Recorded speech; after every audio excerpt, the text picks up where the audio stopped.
అయితే ఆయన చేసిన కామెంట్స్ కి కౌంటర్ ఇచ్చారు కాంగ్రెస్ ఎమ్మెల్సీ అద్దంకి దయాకర్. కేటీఆర్ మాటలు తుస్సు బాంబుల్లా పేలుతున్నాయన్నారు అద్దంకి. కేటీఆర్ మాటల్ని ప్రజలు నమ్మే పరిస్థితి లేదు అంటున్నారు ఆయన.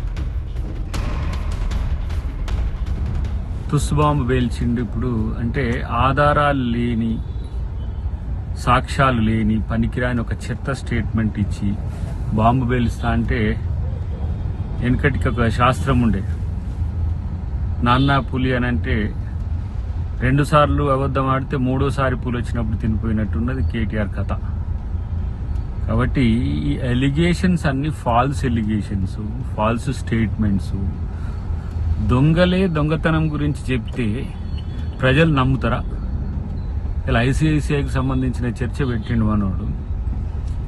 ఎన్ని కష్టాలు పడైనా సరే డబ్బులు ఏ విధంగా తీసుకురావాలనేదేమో ప్రభుత్వం రేవంత్ రెడ్డి గారి లక్ష్యమైంది.